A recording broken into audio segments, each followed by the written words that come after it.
Good morning, welcome to business breakfast show. Asian మార్కెట్స్లో ప్రస్తుతం నిన్నటి లాభాల వరద ఉధృతి కొంత తగ్గినప్పటికీ ఇంకా కొనసాగుతూనే ఉంది. గత రాత్రి నాస్డాక్ సెంచరీ కొట్టింది, డౌ జోన్స్ 4 సెంచరీలు కొట్టింది. సో ఈవెన్ S&P 500 కూడా హాఫ్ సెంచరీకి చేరువుగా పెరిగింది. సో నిన్న మనం గమనించాం, ఒక అద్భుతమైన ట్రేడింగ్ సెషన్ను గమనించాం నిన్న. సో ఇంగ్లీష్లో పిక్చర్ పర్ఫెక్ట్ డేగా పిలుస్తారు ఇటువంటి రోజుల్ని.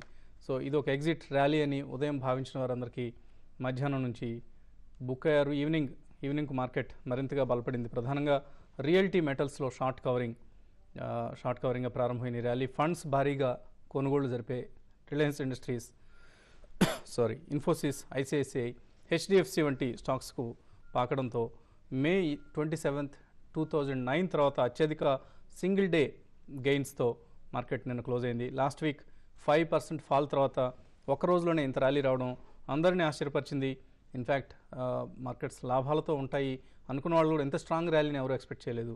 సో యూరో దేశాలను సంక్షోభం నుంచి గట్టెక్కించేందుకు IMF $1 trillion ప్యాకేజ్ సిద్ధం చేయడం మార్కెట్కి సహజంగానే అవసరమైన స్టిమ్యులస్ని ఇచ్చింది. సో మన మార్కెట్స్లో మెటల్స్ ఇండెక్స్ 6% పెరిగింది, రియల్టీ ఇండెక్స్ 6.1% పెరిగింది. సో బ్రెడ్త్ కూడా చాలా వెరీ పాజిటివ్గా మారింది. ఇన్ఫ్యాక్ట్ ప్రస్తుతం వరల్డ్ మార్కెట్స్లో జరుగుతున్న పరిణామాలతో స్టాక్ మార్కెట్ అనలిస్ట్ మాత్రం ఫూల్స్గా మిగులుతున్నారు. గత వారం మనం కొన్ని ఛానల్స్లో గమనించాం, సుఖానీలు, బలిగాలు ఇటువంటి అనలిస్ట్ అంతా ఇక మార్కెట్స్ ఇప్పట్లో రికవర్ కావు, 4500 నిఫ్టీ ఖాయం, 16,000 సెన్సెక్స్ తప్పదు, ఇటువంటి ఊహాగానాలు గుప్పించారు. అయితే నిన్న సాయంత్రానికి మాత్రం అందరూ ట్రాక్ మార్చుకోక తప్పలేదు. సో ఓవరాల్గా మార్కెట్స్ చాలా వోలటైల్గా ఉన్నాయి. ఒకరోజు భారీగా పెరగడం, మరో రోజు భారీగా పతనం కావడం, ఇటువంటి ట్రేడింగ్ సెషన్స్ను మనం వచ్చే కొద్ది రోజుల్లో మరిన్ని గమనించే అవకాశాలు కూడా ఉన్నాయి. నిన్న ఒక స్టాక్ లిస్ట్ అయింది, తల్వాల్కర్స్ ఫిట్నెస్. మన భాషలో చెప్పాలంటే పండుగ చేసుకుంది. చాలా చక్కటి ట్రేడింగ్ డే రోజున లిస్ట్ కావడంతో ఇష్యూ ప్రైస్ కంటే సుమారుగా ₹40 లాభంతో క్లోజ్ అయింది. సో మొత్తం మీద పరిస్థితి గమనిస్తే గ్లోబల్ మార్కెట్స్ మన మార్కెట్స్పై తీవ్రమైన ప్రభావం చూపుతున్నాయి. సో మరికొద్ది రోజులు, నెలలు ఇలాగే కొనసాగుతుంది. మనం ఈ ప్రోగ్రాంలో ఎప్పుడు ఒక విషయం స్పష్టంగా చెప్తున్నాం. సో డిక్లైన్స్లో ప్యానిక్ కావద్దు, వాల్యూ పిక్స్ని ఎప్పటికప్పుడు బై చేసే ప్రయత్నం చేయండి. Indian corporate fundamentals are intact, స్ట్రాంగ్గా ఉన్నాయి. రాబోయే క్వార్టర్స్లో కూడా మంచి రోబస్ట్ పెర్ఫార్మెన్స్ మనం గమనిస్తాం. అలాగే ర్యాలీస్లో కూడా పార్షియల్గా అప్పుడప్పుడు ప్రాఫిట్స్ బుక్ చేసుకుంటూ ఉంటే డెఫినెట్గా ఇంతకంటే మంచి ట్రేడింగ్ మార్కెట్ మనం ఎప్పుడు చూడలేదు, బహుశా చూడడం కూడా. చక్కటి అవకాశాన్ని ఇస్తుంది మార్కెట్, ఎప్పటికప్పుడు తగ్గడం, తిరిగి మళ్ళీ పెరగడం. ఇది చక్కటి ట్రేడింగ్ మార్కెట్గా మనం చెప్పుకోవచ్చు. ఇవాళ స్టాక్స్ టు వాచ్ లిస్ట్లో Fortis Healthcare, Ranbaxy, IVRCL infra, Tata power, Welspun Gujarat, M&M ఇటువంటి న్యూస్ డ్రివెన్ స్టాక్స్, ఇవన్నీ న్యూస్ ఫ్లో ఉన్న స్టాక్స్. సో ఈ స్టాక్స్లో యాక్షన్ కొనసాగే అవకాశం ఉంది. సో స్టాక్స్ టు వాచ్ లిస్ట్లో పెట్టుకోండి వీటిని. ఇక SGX నిఫ్టీ దాదాపుగా ఫ్లాట్గా ట్రేడ్ అవుతుంది, సుమారుగా 3 పాయింట్ల నష్టంతో ట్రేడ్ అవుతుంది. ఒక flat to slightly positive opening మనం ఎక్స్పెక్ట్ చేయొచ్చు. మార్కెట్ సంబంధించి మరింత విశ్లేషణ అందించడానికి అనలిస్ట్ కుటుంబరావు గారు, శేషు సిద్ధంగా ఉన్నారు. సో కుటుంబరావు, నిన్నటి ర్యాలీ ఇవాళ సస్టైన్ అయ్యే అవకాశాలు ఎంతవరకు కనిపిస్తున్నాయి? డెఫినెట్లీ అవుతుందని అనుకుంటున్నాను అండి. అట్లీస్ట్ కన్సాలిడేషన్ ఉంటుందన్నమాట. అంత లార్జ్ గెయిన్స్ వచ్చిన తర్వాత కాస్త స్టాగ్నేటెడ్గా రేంజ్ బౌండ్గా ట్రేడ్ అవటం మనం ఎక్స్పెక్ట్ చేయాలన్నమాట. కంటిన్యూస్గా సేమ్ అదే మొమెంటం తోటి అనదర్ 100 పాయింట్స్ నిఫ్టీ పెరుగుతుంది అని చెప్పి కూడా ఎక్స్పెక్ట్ చేయటం హైలీ ఆప్టిమిస్టిక్ అవుతుంది.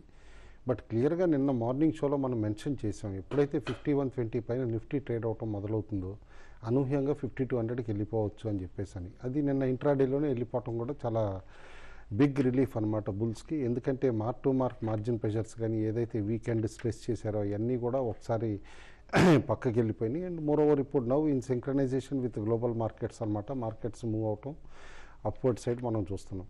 మన దగ్గరకు వచ్చేపాటికి నెక్స్ట్ బిగ్ ట్రిజర్ మాన్సూన్. అయితే మాన్సూన్కి ముందు ఈ ఆడిటెడ్ రిజల్ట్స్ కూడా ఏవైతే June 1 లోపల ఇచ్చేసేయాలో చాలా వరకు మేజర్స్ ఇచ్చేస్తాయి. ఇచ్చేసిన తర్వాత డెఫినెట్లీ నేను అనుకుంటాం coupled with monsoon earnings rerating కూడా వస్తుంది. అండ్ ఇప్పుడు MSCI కూడా ఎర్నింగ్స్ రీరేటింగ్ ఇస్తుంది ఇండియాకి అని చెప్తున్నారు. ఈ ఫెటాల్ ఈ ఇష్యూస్ అన్నీ కూడా మెటీరియలైజ్ అయితే కనుక surprisingly markets maybe in June 2nd week it self May scale even 19,000 Sensex రావచ్చు అండ్ 55 to 5600 నిఫ్టీ కూడా రావచ్చు అనమాట. బట్ ఈ ఫ్యాక్టర్స్ అన్నీ కూడా ఫ్యాక్టర్ చేసుకుంటేనే అప్పటికి వస్తుంది. మోర్ ఓవర్ ఇప్పుడు గ్లోబల్ మార్కెట్స్ మనం చూసాం 2008లో లెహ్మాన్ క్రైసిస్లో కనుక ప్యానిక్ సిచ్యువేషన్ ఎట్లా క్రియేట్ అయిందో లాస్ట్ వీక్ అట్లా ప్యానిక్ సిచ్యువేషన్ క్రియేట్ చేశారు. దట్ తిరిగి ఆ లెహమాన్ రోజులు వస్తున్నాయి, మార్కెట్స్ కరెంట్ లెవెల్స్ నుంచి అనదర్ 20-30% పడిపోతాయి, డబుల్ డిప్ బాటమ్ వస్తుంది అని చెప్పేసి నేను అనుకోవటం ఆ ఫియర్స్ అన్నీ కూడా ఎలే అయిపోయినాయి. ముందు నుంచి అనుకున్నాం యూరోని రక్షించడానికన్నా సరే గ్రీస్ బెయిల్అవుట్ కంపల్సరీ అవుతుంది ఆ కంటేజియన్ ఎఫెక్ట్ సేవ్ చేయడానికి. అండ్ సిమిలర్లీ ఎక్స్పెక్టెడ్ లైన్స్లో అయింది. కాబట్టి వన్స్ బ్రిటిష్ గవర్నమెంట్ కూడా అక్కడ ఫామ్ అయిపోతే ఇటు కన్జర్వేటివ్స్ దానండి ఇటు లిబరల్ డెమోక్రాటిక్ సపోర్ట్ తోటి నేను అనుకోవటం యూరోపియన్ ర్యాలీ కూడా తిరిగి అగ్రెసివ్గా అయితే మన మార్కెట్స్ కూడా కరెంట్ లెవెల్స్ నుంచి ఇంకా జంప్ అవడానికి స్కోప్ ఎక్కువ కనిపిస్తుంది. ఓకే అండి. సో శేష్ గారు నిన్న ఎస్పెషల్లీ షార్ట్ కవరింగ్ భారీగా గమనించాం. సో ఇవాళ నుంచి మళ్ళీ 5200 దగ్గర మనం ప్రాఫిట్ బుకింగ్ ఎప్పటికప్పుడు గమనిస్తూ వచ్చాం. 5300 దగ్గర స్ట్రాంగ్ రెసిస్టెన్స్ కూడా గమనిస్తూ వచ్చాం. సో ఈ లెవెల్స్లో మళ్ళీ తిరిగి షార్ట్స్ స్టార్ట్ అయ్యే అవకాశం కనిపిస్తుందా? డెఫినెట్గా స్టార్ట్ అయ్యే ఫ్రెష్ షార్ట్ కూడా బిల్డ్ చేసే అవకాశం ఎక్కువ కనపడుతుంది. ఎందుకంటే గ్లోబల్ మార్కెట్స్ అన్నీ కూడా లాస్ట్ వీక్ లాస్ట్ ఒక 10 days నుంచి హెవీగా పడుతున్నాయి. అయితే దానికి అనుగుణంగా మన మార్కెట్ పడలేదు అనమాట. ఎప్పుడైతే గ్లోబల్ మార్కెట్స్ అన్నీ ఒక స్ట్రాంగ్ రీబౌండ్ అయ్యావో అప్పుడు మన మార్కెట్ దాంట్లో పార్టిసిపేట్ చేసింది.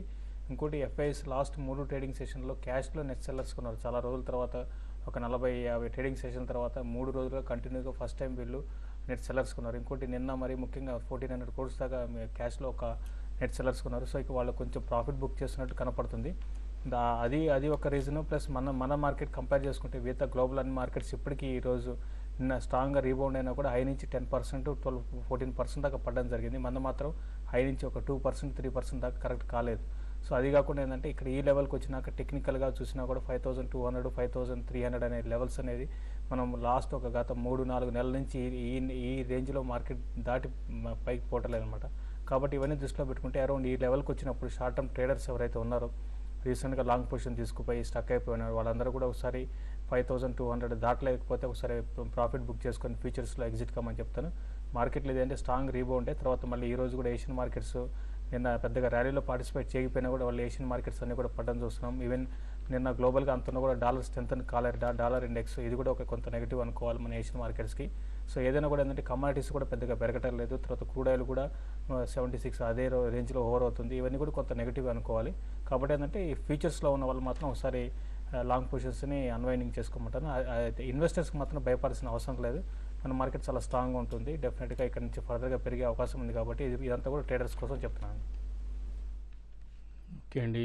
సో ఇన్వెస్టర్స్ స్టే ఇన్వెస్టెడ్ అన్నట్లుగా శేష్ అభిప్రాయపడుతున్నారు. అలాగే కొన్ని స్టాక్స్ మనం గమనించాం. Reliance Industries, HDFC, Infosys, ICICI bank ఇటువంటి స్టాక్స్లో ఆల్మోస్ట్ ఫ్రైడేనే షార్ట్ సెల్లర్స్ తుడిచిపెట్టుకుపోయారు. షార్ట్ కవరింగ్స్ బాగా భారీగా జరగడం గమనించాం. సో ఇవాళ అలాగే నిన్న మనం క్రియేట్ అయినవన్నీ కూడా ఎక్కువ లాంగ్ పొజిషన్స్ క్రియేట్ అయినట్లు గమనించాం. సో ఇవన్నీ 1 day 2 days వ్యూతో డెఫినెట్గా లాంగ్ పొజిషన్స్ క్రియేట్ చేసుకొని ఇటువంటి పెద్ద స్టాక్స్లో సో దీన్ని కూడా మనం పాజిటివ్గా తీసుకోవాల్సిన అవసరం ఉంది. అలాగే కాలర్స్ కొంతమంది ప్రస్తుతం లైన్లో ఉన్నారు. వంశీ హైదరాబాద్ నుంచి లైన్లో ఉన్నారు. వంశీ గారు హలో చెప్పండి. వంశీ. హలో కుటుంబరావు గారికి శేష్ గారు గుడ్ మార్నింగ్ అండి. గుడ్ మార్నింగ్ అండి. ఇది కల్పతరు పవర్ వచ్చేసి ఇప్పుడు కొత్తగా బై చేయొచ్చు. ఆల్రెడీ 100 shares హోల్డ్ చేస్తున్నాం అండి 1035లో. ఇప్పుడు కొత్తగా తీసుకోవచ్చా? దీని రిజల్ట్స్ ఏంటంటే ఇంకా రావడం లేదు. ఆల్రెడీ బోర్డ్ మీటింగ్ అనౌన్స్ చేశారండి. అయితే ఆడిటెడ్ రిజల్ట్స్ అనమాట. కాబట్టి I think 18th or 19th వస్తున్నాయి ఈ రిజల్ట్స్. ఎగ్జాక్ట్గా డేట్ అయితే గుర్తులేదు కానీ బట్ ఆడిటెడ్ రిజల్ట్స్ డైరెక్ట్గా ఇస్తున్నారు కాబట్టి June 1st లోపల ఖచ్చితంగా రిజల్ట్స్ వచ్చేస్తాయి మీకు. స్టాక్ మాత్రం డెఫినెట్లీ ఈ డిక్లైన్స్లో గుడ్ బయింగ్ ఆపర్చునిటీ అండి. ఎందుకంటే పవర్ ట్రాన్స్మిషన్ బిజినెస్కి మాత్రం గవర్నమెంట్ హ్యూజ్ ఎంఫసిస్ పెట్టబోతోంది. ఎందుకంటే ఇటు లాసెస్ తగ్గించుకుంటా గ్రిడ్ నెట్వర్క్ పెంచడానికి. కాబట్టి all the companies Jyoti Structures అవనండి, కల్పతరు, కేఈసి ఇంటర్నేషనల్ వీళ్ళందరికీ కూడా రోబస్ట్ ఆర్డర్ బుక్ ఇప్పుడు ఏదైతే ఉందో అది కంటిన్యూ అవుతుంది. ఎట్ లోవర్ లెవెల్స్ మీరు డెఫినెట్లీ ఇంకా ఫ్రెష్ బయింగ్ కూడా చేయొచ్చండి. ఓకే అండి. అలాగే ఇవాళ చాలా బోర్డు మీటింగ్స్ సిద్ధంగా ఉన్నాయి ఆడిటెడ్ రిజల్ట్స్ ప్రకటించడానికి. జైన్ ఇరిగేషన్ లాంటి స్టాక్స్, అలాగే Bajaj Finserv, Bajaj auto finance, Bajaj Hindustan, Dhanalakshmi bank ఇటువంటి చాలా కంపెనీలు, ర్యాన్బ్యాక్సీ ల్యాబ్స్, అలాగే శారదా ఎనర్జీ, కోటక్ మహీంద్రా బ్యాంక్ చాలా కంపెనీస్ ఇవాళ ఆడిటెడ్ రిజల్ట్స్ ప్రకటించడానికి బోర్డు మీటింగ్ నిర్వహిస్తున్నాయి. సో రిజల్ట్స్ని కూడా చాలా కేర్ఫుల్గా కీన్గా వాచ్ చేయండి. ఇప్పుడు షార్ట్ బ్రేక్ తీసుకుందాం. బ్రేక్ తర్వాత ఇన్వెస్టర్ల ఈమెయిల్ సందేహాలకు సమాధానాలు ఉంటాయి.